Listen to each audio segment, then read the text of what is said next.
A lot of people talk about my ability to take a punch, and there are some things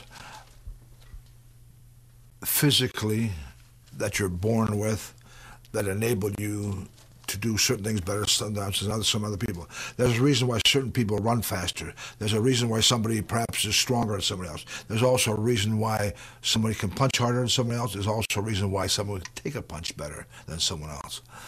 And physically, when I look at myself and I try to analyze it, one of the reasons is I have a very short neck. When you have a short neck, that works to your advantage. And why? If I had a neck like a stack of dimes, and I get hit with a punch, my brain would be more liable to reverberate, more liable to be rattled. Having a short neck gives me that distinct advantage. Also, I think I still have a pretty thick neck, but when I was younger, I had a thicker neck. I used to work a lot at developing my neck muscles, my whole shoulder girdle. And what I realized was at a young age was that a boxer should be like a football player. They're both contact sports. And it only stands to reason that if a football player trains to mete out punishment and also to absorb punishment, that same philosophy should be in the boxing game. If I'm trained to mete out punishment, I should also be training to absorb punishment. So I work hard, trying to work on the heavy bag, work on sparring, work on developing my hitting muscles. I should also work on the muscles that help absorb punishment.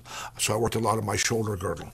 I worked a lot on my neck muscles. I should stand on my head for half an hour and move my head forward and backwards, side to side. And sometimes I'd be on the phone for half an hour talking on the phone and doing my neck exercises. I used to also chew a lot of bubble gum. Double bubble or whatever. I used to have protruding jaw muscles when I was younger, not so much when I'm older. And I think all those things helped me take a punch. I think I could naturally take a punch for a lot of good reasons. But plus, I have a bigger head than most guys. I think I have a fairly thick skull. I think that helps. I mean, it only stands to reason if you have a small head, not going to be able to take the same kind of shot, not because your bone structure isn't there.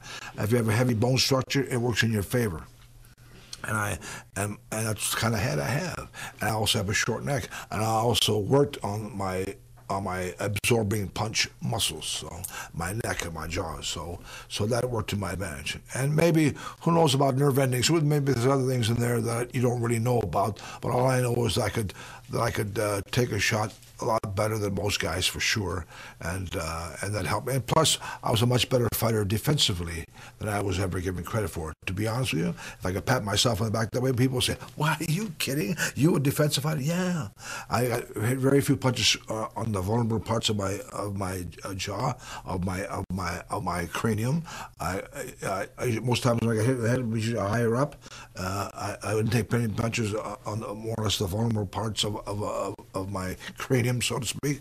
So I got hit higher in the head most of my shots that I got hit with. I never got hit too many shots around the jaw area, not really. Up higher in my head, around my eyes maybe, or around my forehead, but not down here, not this part of my jaw, not on the jaw, so to speak.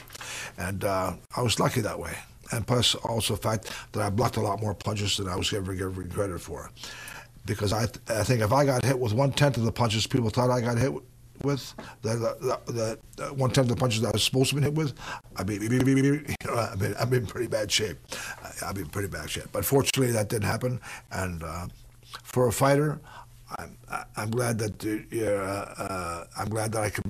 I'm able to speak and that people can still understand me, and that they think, "Hey, George, you're not too bad for a fighter. You're okay for a fighter. You can speak okay for a fighter."